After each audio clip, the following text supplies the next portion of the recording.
Another day, another tropic update as of 7 a.m. PST, June 14th. And Delilah, look at that CDO. Very well defined. I think it's probably 55 knots, in my opinion. Subjective Darkford says about 50, but I'll go 55, in my opinion. This thing is definitely coming along. I mean, maybe in the next 12 to 24 hours, this could come close to hurricane if this continues. But you do have a little bit easterly shear, kind of flattening on the eastern side. Um, the NHC, as of last night, says it was becoming better organized. TEF and sub were 55 knots. There's no reason not to go that right now. I don't trust the ASCAT. I mean, it's always low and shit, but hey, that's what they choose to mostly go with. He's moving 305 by 10 knots northwestward. I turn more towards the west-west expect later today as the system moves along the southern periphery of a building mid-level ridge over North Mexico in the southwest U.S.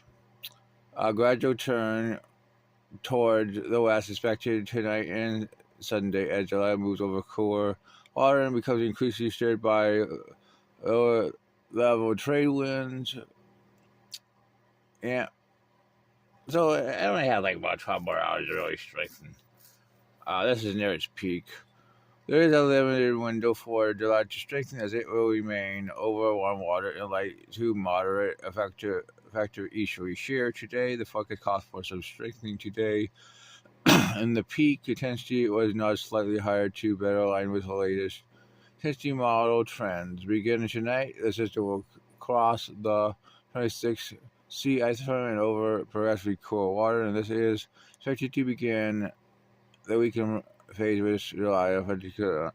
Forecast to become a post-tropical remnant low Sunday night, so it's going to go down fast based on what they're opinion. They're going with 65 before. I'll go with 70. I don't expect a hurricane out of this, mostly because there's no recon, and let's be honest. I mean, there's gotta be no data really support it. I mean, no, like I said, no recon, no buoy data. This is the East Pacific, for fuck's sake. Everything's done by satellite. Here's the track. This is in line with the models, as you can see. There's the models. Pretty tight. GFS neighbors, GPS a little bit further north. Intensity guidance clearly shows strengthening up to 24 hours and a quick drop off. So that's what we have on this system. Here's it at 48 hours. Now we got another invest. Look at that. 94E. But I mean, they drop it to a shadow pack. And let's be honest, this thing's coming around nice. Circulating convection. It's definitely stronger than the models. I think it says 10% in the next 48 hours. I'm gonna say 40% in the next 48 hours and 60% in the next 7 days. I mean, this thing is definitely stronger. Definitely more organized, and ANC's, being slow like they normally are. But what can I say? But this definitely focuses the energy more on this system. Like, what can I say? Maul's been trying to form a Bacon Peach in a West Caribbean system the last few weeks. I mean, that's not going to happen, in my opinion. It already has a westerly wind to the south, as you can see on that. Supposed to move northwestward, potentially even make landfall based on the models. There's the GFS. I mean, the GEPS.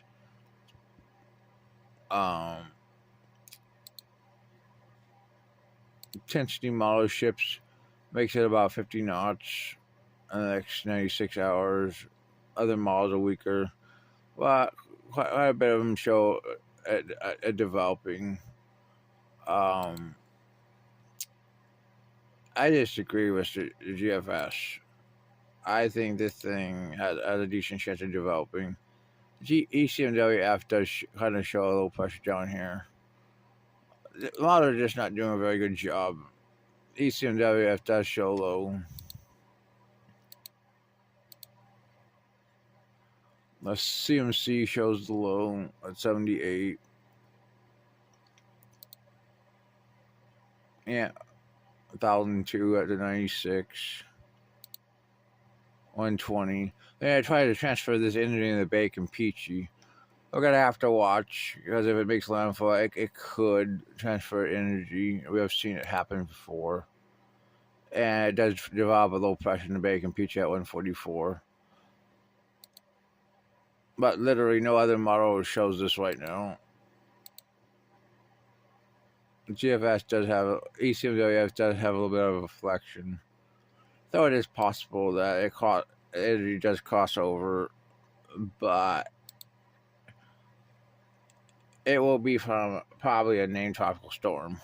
Icon shows it right off the coast at 120. Yeah. Outside of that, I don't see anything forming in Atlantic in the next 7 days at all. As you can see, the Asia Pacific, we got our two systems. What can I say? Wiship has made landfall as a typhoon on China. Actually, the first typhoon in recorded history, and got taken. I mean, pretty incredible for such a incredibly slow season. Kind of shocking. We're going to show you. This is probably the last time we talk about it because it's overland. It's gonna be weakening. Gonna move northeastward throughout China. Well, that's your tropical update for today.